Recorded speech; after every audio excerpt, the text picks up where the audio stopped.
નમસ્તે વિદ્યાર્થી મિત્રો, આપણે ધોરણ 9માં વિષય સામાજિક વિજ્ઞાન એમાં 10મો પાઠ સરકારના અંગો એ આપણે જોતા હતા. આગળના લેક્ચરમાં સરકારના અંગોમાં સત્તાનું વિશ્લેષણ સિદ્ધાંત, એમાં ધારાસભા, એકગૃહી ધારાસભ્યો અને દ્વિગૃહી ધારાસભ્યો, છેલ્લે આપણે કેન્દ્રીય કક્ષાએ ધારાસભ્યો એટલે કે સાંસદ, લોકસભા અને સાંસદની જે લાયકાતો છે એની ચર્ચા કરી.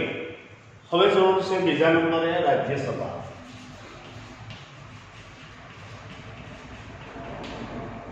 આગળ જે લોકસભાની વાત કરી, લોકસભામાં જે 5 વર્ષની મુદત હોય, 5 વર્ષ માટે ચૂંટાઈ આવે અને એમાં દરેક વ્યક્તિ પ્રત્યક્ષ મત આપે. 18 વર્ષની ઉંમરનો દરેક નાગરિક છે એ મત આપે અને એના દ્વારા જે લોકસભામાં સાંસદ છે એ ચૂંટાઈને આવે છે. હવે આપણે જોવાનું છે વિદ્યાર્થી મિત્રો રાજ્યસભા. તો ખાસ સમજો કે રાજ્યસભા એ સંસદનું ઉપલું ગૃહ. આ જે રાજ્યસભા છે એ ખાસ તો કે સંસદનું ઉપલું ગૃહ. સંસદનું ઉપલું ગૃહ એટલે કે રાજ્યસભા. સંસદનું નીચલું ગૃહ એટલે કે લોકસભા. જે આગળ આપણે વાત કરી ગયા કે સંસદનું ઉપલું ગૃહ એટલે કે રાજ્યસભા, સંસદનું નીચલું ગૃહ એટલે કે એને શું કહેવાય? લોકસભા. શું કહેવામાં આવે છે એને? લોકસભા. અને લોકસભા વિશે આપણે આગળના લેક્ચરમાં ચર્ચા કરેલી. લોકસભા વિશે આપણે આગળના લેક્ચરમાં ખાસ તો કે ચર્ચા છે એ કરેલી. તો હવે આપણે જોવાનું છે માત્ર ને માત્ર રાજ્યસભા. શું જોવાનું છે? રાજ્યસભા. તો અહીંયા આપણે જોઈએ કે જે તે રાજ્યનું પ્રતિનિધિત્વ ધરાવતું ધારાગૃહ, જે તે રાજ્યનું જે પ્રતિનિધિત્વ કરતું હોય એને ધારાગૃહ કહેવામાં આવે. તો રાજ્યસભામાં 250 થી વધે નહીં એટલા સભ્યોની જોગવાઈ કરવામાં આવી છે. રાજ્યસભામાં કુલ કેટલા સભ્યો છે? તો કે 250 સભ્યો. અહીંયા લોકસભામાં આપણે જોઈએ કે 245 સભ્યો હતા. કેટલા સભ્યો હતા? તો કે એ પ્રમાણે તો કે 245 સભ્યો છે એ રાખવામાં આવેલા હતા. એ પ્રમાણે એ નક્કી છે એ કરવામાં આવેલું. સોરી 545 સભ્યો છે. જ્યારે માત્ર અહીંયા રાજ્યસભાના 250 સભ્યો હોય છે. કેટલા હોય છે? 250 સભ્યો. અહીંયા લોકસભાના 545, આખા ભારત આવી જાય એટલે 545. આમાં એ પ્રમાણે આપણે જોઈએ કે રાજ્યસભાના 250 સભ્યો છે એ જોગવાઈ કરવામાં આવી છે, જેમાં પરોક્ષ રીતે જે તે રાજ્યોની અને સંઘ પ્રદેશોની વિધાનસભાના જે ચૂંટાયેલા સભ્યો હોય એના દ્વારા સપ્રમાણ પ્રતિનિધિત્વ પદ્ધતિથી ચૂંટણીઓ કરવામાં આવે છે. આમાં પરોક્ષ રીતે આપણે પ્રત્યક્ષ મત નાગરિક આપતા નથી. પરોક્ષ રીતે તો કે ખાસ કરીને જે તે કેન્દ્ર અને રાજ્યની જે વિધાનસભાઓ હોય એ વિધાનસભાના જે સભ્યો છે એ ચૂંટાયેલા જે સભ્યો છે એ સભ્યો છે એ સમપ્રમાણ પ્રતિનિધિત્વ પદ્ધતિથી ચૂંટવામાં આવે છે. એટલે રાજ્યસભાના ચૂંટાયેલા સભ્યોની સંખ્યા 238. 200 અહીંયા આપણે 50 કીધા તો 238 સભ્ય જે ચૂંટાયેલા સભ્યો છે એ 238. ચૂંટાયેલા જે સભ્યો છે વિદ્યાર્થી મિત્રો એ ખાસ કરીને તો 238. કેટલા કહેવામાં આવે છે ચૂંટાયેલા? તો કે 238 સભ્યો છે એ કહેવામાં આવે. તમને એમ પ્રશ્ન થાય કે 250 કેમ છે? તો ખાસ એ પણ આપણે સમજવાનું છે. 238 સભ્યો, બાકીના જે 12 સભ્યો છે અહીંયા, બાકીના જે 12 એટલે થઈ ગયા 250 સભ્યો અહીંયા. એટલે બાકીના જે 12 સભ્યો છે એ 12 સભ્યો રાષ્ટ્રપતિ દ્વારા નિયુક્ત કરેલા સભ્યો હોય છે. એ નક્કી કોણ કરે છે? અહીંયા આ 12 સભ્યોને રાષ્ટ્રપતિ કોણ નક્કી કરે છે? એ રાષ્ટ્રપતિ. 238 સભ્યો તો ચૂંટાયેલા હોય છે કેવા હોય છે વિદ્યાર્થી મિત્રો?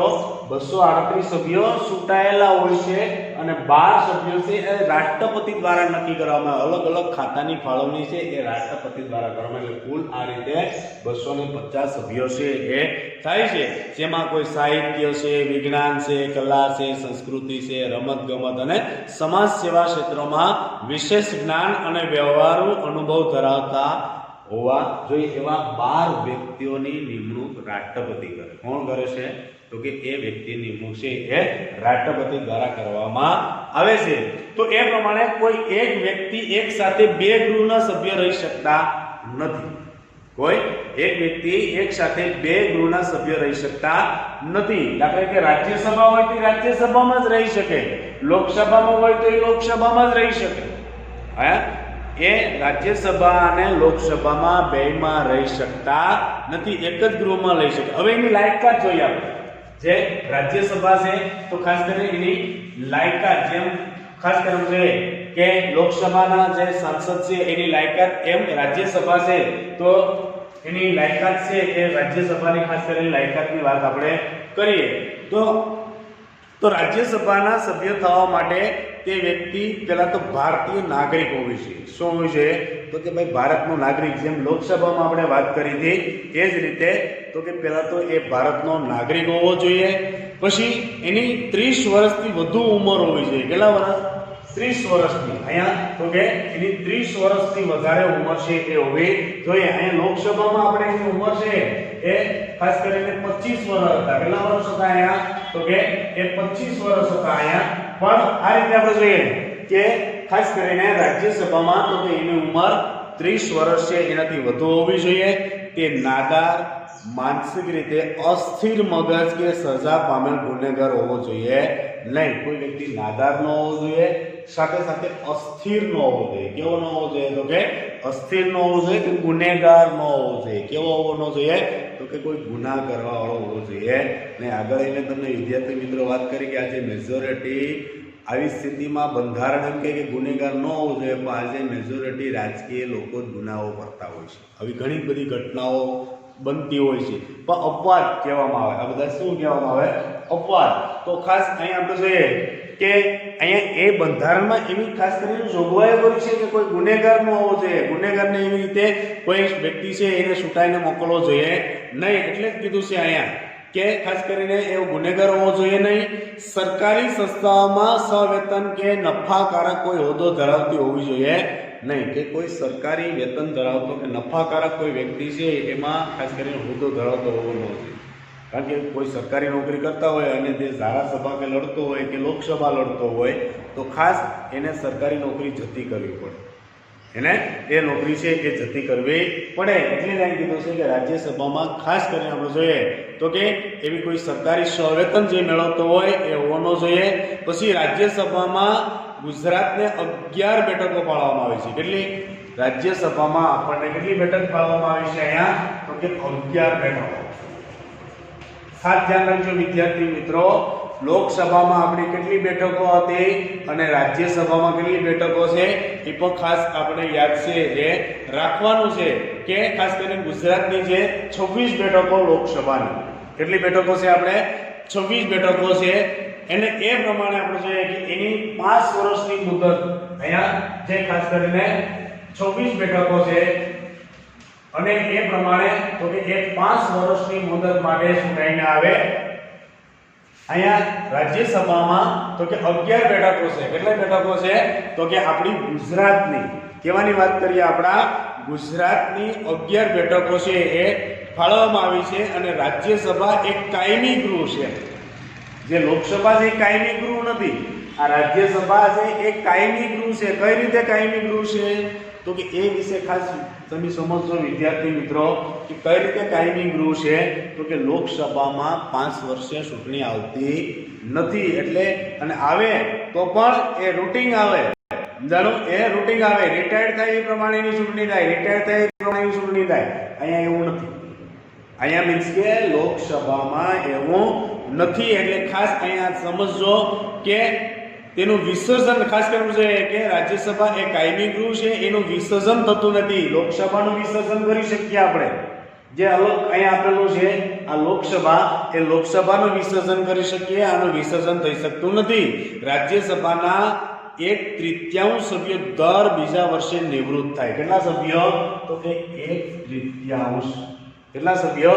તો કે 1/3 દર ત્રીજા આપણે જોઈએ કે બીજા વર્ષે નિવૃત્ત થાય એટલી સંખ્યામાં સભ્યોની ચૂંટણી કરવામાં આવે છે. દર બીજા વર્ષે 1/3 સભ્યો નિવૃત્ત થાય એટલે કે પછી રિટાયર્ડ થાય એટલે ફરી વખત બીજાને ભરતી છે એ કરવામાં આવે એટલે એની ચૂંટણી કરવામાં આવે. આમ રાજ્યસભાના સભ્ય વધુ 6 વર્ષ માટે, કેટલા વર્ષ છે અહીંયા? 6 વર્ષ. કેટલા વર્ષ છે વિદ્યાર્થી મિત્રો? તો કે અહીંયા વધુમાં વધુ 6 વર્ષ માટે સભ્ય તરીકે રહી શકે અને જો કે તેઓ ફરીથી ચૂંટવાને કે પસંદગીને પાત્ર છે. ફરી વખત એ ચૂંટણી એ ભાગ લઈ શકે અને ફરી વખત એ પસંદગી થઈ શકે, ફરી વખત એ જીતી અને પાછો રાજ્યસભાના સાંસદ છે એ બની શકે. શું બની શકે? એ રાજ્યસભા. અહીંયા એવું હોતું નથી. તો અહીંયા દાખલા તરીકે ફરી વખત છૂટા હોય આવે પણ એની મુદત 5 વર્ષની. કેટલા વર્ષની છે? 5 વર્ષની. ખાસ વિદ્યાર્થી મિત્રો આ યાદ રાખજો. અહીંયા સંસદનું જે ઉપલું ગૃહ એટલે કે એને રાજ્યસભા કહેવામાં આવે. રાજ્યસભામાં તો કે આપણા ગુજરાતની 11 બેઠકો છે. કુલ 250 સભ્યો છે. એમાંથી 238 સભ્યો ચૂંટાયેલા છે. 12 સભ્યો રાષ્ટ્રપતિ દ્વારા નક્કી થાય. એ રીતે કુલ 250 સભ્યો થાય. એમાં 11 બેઠકો આપણે ગુજરાતને ફાળવવામાં આવી છે. એમાં દર બીજા વર્ષે 1/3 સભ્યો નિવૃત્ત થાય. એ નિવૃત્ત થાય પ્રમાણે એની ચૂંટણી કરવામાં આવે અને રાજ્યસભાના સાંસદની 6 વર્ષ હોય. કેટલા વર્ષ હોય છે? 6. જ્યારે અહીંયા લોકસભાની વાત કરીએ તો લોકસભામાં કુલ 245 સભ્યો છે. એમાંથી 25 વર્ષની ઉંમર પછી આપણે એમાં મત આપણે જોઈએ કે આપણે ચૂંટણી લડી શકીએ અને એ પ્રત્યક્ષ થાય, પરોક્ષ નહીં. આ પ્રત્યક્ષ થાય એમાં આપણા ગુજરાતની 26 બેઠકો છે. કેટલી બેઠકો છે? 26 બેઠકો છે એ ફાળવવામાં આવી છે. અને એ પ્રમાણે આપણે જોઈએ કે અહીંયા પરોક્ષ મત થાય, ત્યાં પ્રત્યક્ષ મતદાન છે એ કરવામાં આવે છે. તો આ પ્રમાણે આપણે જોઈએ કે સંસદ બંને ગૃહોમાં સામાન્ય રીતે સંસદના બંને ગૃહો એટલે કે લોકસભા અને રાજ્યસભા, સંસદના બંને ગૃહો એટલે કે લોકસભા અને રાજ્યસભા આપણે જોઈએ કે ખાસ કરીને બંને ગૃહોમાં સામાન્ય રીતે વર્ષમાં 3 સત્રો મળે. કેટલા સત્ર મળે છે? 3 સત્ર મળે. ચોમાસુ, શિયાળો અને ઉનાળો એ પ્રમાણે 3 સત્ર. જેમ કે અંદાજપત્ર નું સત્ર હોય, ચોમાસુ સત્ર હોય, શિયાળુ સત્ર હોય. એમ ભારતમાં ઉપરાષ્ટ્રપતિ હોદ્દાનું એ રાજ્યસભાના ચેરમેન એટલે કે સભાપતિ કહેવામાં આવે છે. આ રીતે જે બંને ખાસ કરીને ગૃહો છે, સંસદનું ઉપલું ગૃહ અને નીચલું ગૃહ, અને એ ગૃહો બે મળે. સાથે સાથે એ 3 સત્ર હોય. 3 સત્ર મેં કીધું એમ પ્રમાણે અંદાજપત્રો માટે વાર્ષિક અંદાજપત્ર હોય એટલે એ પ્રમાણે ઉનાળામાં જે વાર્ષિક અંદાજપત્ર રજૂ કરવામાં આવતું હોય એ પ્રમાણે ચોમાસુ સત્ર બોલાવવામાં આવે, શિયાળામાં સત્ર બોલાવવામાં આવે. અને ભારતનો ઉપરાષ્ટ્રપતિ, રાષ્ટ્રપતિ તો ખરો જ પણ ઉપરાષ્ટ્રપતિ હોદ્દાની રૂએ રાજ્યસભાના ચેરમેન કેના રાજ્યસભા છે એ રાજ્યસભાના ચેરમેન એટલે કે સભાપતિ. જ્યારે ડેપ્યુટી ચેરમેન ખાસ કરીને ઉપસભાપતિ, ખાસ કરીને એ ડેપ્યુટી ચેરમેન એટલે કે ઉપસભાપતિની ચૂંટણી રાજ્યસભાના સભ્યો પોતાનામાંથી જ કરે છે. રાજ્યસભાના જે સભ્યો હોય ને એમાંથી એની ચૂંટણીઓ છે એ કરવામાં આવે છે. અને રાજ્યસભાના પ્રથમ ચેરમેન કોણ હતા? ડોક્ટર સર્વપલ્લી રાધાકૃષ્ણ. આવો પ્રશ્ન પૂછાય, ખાસ ધ્યાન રાખજો વિદ્યાર્થી મિત્રો. આવો પ્રશ્નો છે એ તમને પૂછી શકે કે રાજ્યસભાના પ્રથમ ચેરમેન કોણ હતા? તો કે ડોક્ટર સર્વપલ્લી રાધાકૃષ્ણ. જે આપણા ખાસ કરીને છે કે આપણે દર વર્ષે જે ડોક્ટર સર્વપલ્લી રાધાકૃષ્ણ છે એનો જન્મદિવસ છે એ ઉજવીએ. કયા દિવસ તરીકે ઓળખવામાં આવે? તો કે શિક્ષક દિન તરીકે આપણે ઓળખવામાં આવે છે. એ સૌ પ્રથમ આપણે જોઈએ કે એ ડોક્ટર સર્વપલ્લી રાધાકૃષ્ણ હતા કે એણે રાજ્યસભાના પ્રથમ ચેરમેન, શું કહેવામાં આવે છે? રાજ્યસભાના પ્રથમ ચેરમેન કહેવામાં આવે છે. પછી આવે છે લોકસભાના સ્પીકર, અધ્યક્ષ. હવે જોવાનું છે આપણે લોકસભાના ખાસ કરીને સ્પીકર.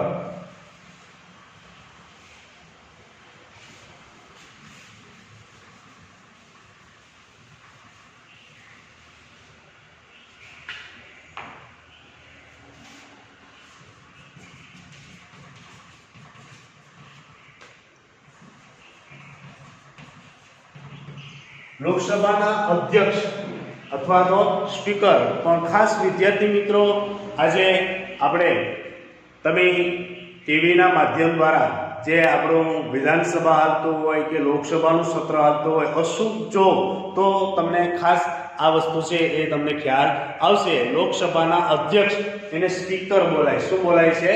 ખાસ તો કે એને સ્પીકર બોલવામાં આવે. શું કહેવામાં આવે છે? એને સ્પીકર છે એ બોલવામાં આવે કે એ જે કંઈ ધારાસભ્યો છે એના પ્રશ્નો છે એ સ્પીકર દ્વારા સાંભળવામાં આવે અને એ પ્રમાણે એની માહિતી છે એ આપવામાં આવે. તો લોકસભાનું કામકાજ વ્યવસ્થિતપણે અને ચોક્કસ નીતિ નિયમો અનુસાર એ જોવાનું ગૃહમાં શિસ્ત છે એ ખાસ કરીને શિસ્ત વ્યવસ્થા છે અને ગૃહનું ગૌરવ જળવાવાનું મુખ્ય કાર્ય તો કે લોકસભાના સ્પીકરનું હોય, અધ્યક્ષનું હોય છે. કોનો હોય છે? લોકસભાના અધ્યક્ષ. ભાઈ ગૃહમાં બરોબર કામ હાલે કે નહીં, ગૃહનું શિસ્ત જળવાય કે નહીં, આ બધી જવાબદારી કેની છે? તો કે લોકસભાના અધ્યક્ષ. જે લોકસભા આપણી છે ને, રાજ્યસભા અને લોકસભા બે લાગુ પડે એમાં, તો લોકસભાના અધ્યક્ષ તરીકે. તો અહીંયા આપણે કે લોકસભાના સભ્યો પોતાનામાંથી જ અધ્યક્ષ અને ઉપાધ્યક્ષને ચૂંટે છે. લોકસભાના જે 542 સભ્યો છે એમાંથી જ એ અધ્યક્ષ અને ઉપાધ્યક્ષ છે એ તરીકે એની ચૂંટણી કરવામાં આવે છે. અને અધ્યક્ષ લોકસભાની બેઠકો દરમિયાન તો કે ગૃહનું અધ્યક્ષ સંભાળે અને તેની જે કાર્યવાહી છે એનું સંચાલન, એનું જે નિયમન છે એ કોણ કરે? તો કે અધ્યક્ષ. કોણ કરે છે? તો કે એ બધું અધ્યક્ષ છે એ કરે છે. એટલે અધ્યક્ષ સભ્યો પાસે લોકસભાના શિસ્ત પાલનની અપેક્ષા રાખે. અધ્યક્ષ શું કરે? તો કે લોકસભાના જે ધારાસભ્યો હોય કે સાંસદો હોય એ બધાનું જે શિસ્તનું પાલન થાય એ એની ખાસ કરીને ધ્યાન રાખે અને તેઓ ગૃહની મર્યાદાના રક્ષક છે. તો કે જે ગૃહ હાલતું હોય એની મર્યાદાના રક્ષક છે. તેમના નિર્ણયો ગૃહમાં આખરી અને અંતિમ, કે જે અધ્યક્ષ જે નિર્ણય લઈને એ આખરી ગણવામાં આવે. અધ્યક્ષ જે નિર્ણય લે એ આખરી અને અંતિમ ગણવામાં આવે. એટલે અધ્યક્ષ કોઈ પણ રાજકીય પક્ષનો સભ્યો કે પક્ષનું પીઠબળ ધરાવતો હોય છે. આ અધ્યક્ષ છે એ કોઈ પણ રાજકીય પક્ષનો હોય કે એનું પીઠબળ છે એ ધરાવતો હોય છે, પરંતુ તેઓ અધ્યક્ષ પદે ચૂંટાયા પછી, કારણ કે અધ્યક્ષ તો કોઈ પણ પાર્ટીનો હોય ને, જે પાર્ટીની બહુમતી હોય એનો અધ્યક્ષ હોય. જે પાર્ટીની બહુમતી હોય, આપણી ભાષામાં ભાજપ અને કોંગ્રેસ કહીએ તો એમાં જેની બહુમતી હોય એ અધ્યક્ષ ચૂંટાયા આવે. તો અહીંયા આપણે કે અધ્યક્ષ થયા પછી એને અધ્યક્ષ પદે ચૂંટાયા પછી તેણે ગૃહની કાર્યવાહી તટસ્થ અને નિષ્પક્ષ રીતે ચલાવવાની છે. કેવી રીતે કાર્યવાહી? તટસ્થ. અહીંયા કોઈ પણ પક્ષનો હોય પછી ત્યારે અધ્યક્ષ બન્યા પછી એને કેવું રહેવાનું છે? તટસ્થ અને નિષ્પક્ષ. કોઈની પક્ષપાતી કરવાની નથી. કોઈની પક્ષપાતી કરવાની નથી કે ભાઈ આ મારા ભાજપ વાળા હોય કે આ મારા કોંગ્રેસ વાળા, એમ નહીં. અહીંયા કોઈ પણ હોય એને બધા સમાન, એક સરખા. એટલે જ કીધું છે અહીંયા કે એને એવી રીતે કાર્યવાહી કરવાની છે કે તટસ્થ નિષ્પક્ષ રીતે ચલાવવાની છે. લોકસભાના વિસર્જન કે ભંગ સાથે અધ્યક્ષની મુદત એ પૂરી થઈ. લોકસભાનું વિસર્જન થઈ જાય કે લોકસભાનો ભંગ થાય, સરકાર આખી પડી ભાગે તો લોકસભાનું વિસર્જન છે એ પણ થઈ જાય. પરંતુ નવી લોકસભાની રચના થાય ત્યાં સુધી તે હોદ્દા પર ચાલુ રહે. જ્યાં સુધી નવી જે ખાસ કરીને રચના થાય નહીં ત્યાં સુધી એ અધ્યક્ષ હોદ્દા ઉપર ચાલુ રહે. 14 દિવસની નોટિસથી લોકસભાના સભ્યો સાદી બહુમતીથી ઠરાવ પસાર કરીને સ્પીકરને હોદ્દા ઉપરથી દૂર કરી શકે. કેટલા દિવસ? 14 દિવસ. કેટલા દિવસ? 14 દિવસની અંદર. અહીંયા 14 દિવસ છે એ ખાસ કરીને 14 દિવસની અંદરમાં આપણું છે કે એ રીતે નોટિસ ફાળવે અને એ પ્રમાણે એને હોદ્દા ઉપરથી દૂર કરી શકે. અને લોકસભા કે ધારાસભામાં થતા ભાષણો, એની ટીકાઓ અધ્યક્ષને ઉદ્દેશીને જ થાય છે. એના ભાષણો કે જે કંઈ ટીકાઓ છે એ અધ્યક્ષને ઉદ્દેશીને એવા ભાષણો કરવામાં આવે. અને સંસદના બંને ગૃહોમાં કાર્યવાહી અંગ્રેજી અને હિન્દીમાં થઈ શકે. સંસદના બંને ગૃહો એટલે રાજ્યસભા અને લોકસભા બેમાં હિન્દીમાં થઈ શકે, પરંતુ આ બંને ભાષા ન જાણનાર સભ્યોને હિન્દીમાં અને અંગ્રેજીમાં બંને થાય, પણ જો આ બંને ભાષા ન જાણનાર સભ્યોની માતૃભાષામાં સંબોધવાની પરવાનગી અધ્યક્ષ આપે. હવે કે ભાઈ ભાષા ન જાણતો હોય તો એની માતૃભાષા જે હોય ને એ ભાષામાં એ પરવાનગી અધ્યક્ષ આપી શકે. અધ્યક્ષની પરવાનગી મેળવ્યા વિના સતત 60 દિવસ સુધી સભ્ય લોકસભામાં ગેરહાજર રહે તો એની બેઠક ખાલી થયેલી ગણાય. એવી ગણાય, ખાલી થયેલી ગણાય. 60 દિવસ સુધી અધ્યક્ષની ખાસ કરી પરવાનગી મેળવ્યા વિના એટલે અધ્યક્ષ ગૃહની સભાને મુલતવી રાખી શકે. અધ્યક્ષ શું રાખી શકે? તો કે અધ્યક્ષ ગૃહની સભાને મુલતવી છે એ રાખી શકે. કારણ કે મેન અધ્યક્ષ છે, રાજ્યસભા હોય કે લોકસભા હોય, મેન એનો અધ્યક્ષ છે એ કહેવામાં આવે છે. તો વિદ્યાર્થી મિત્રો ફરી વખત આપણે મળશું ત્યારે આગળ લઈ જશું.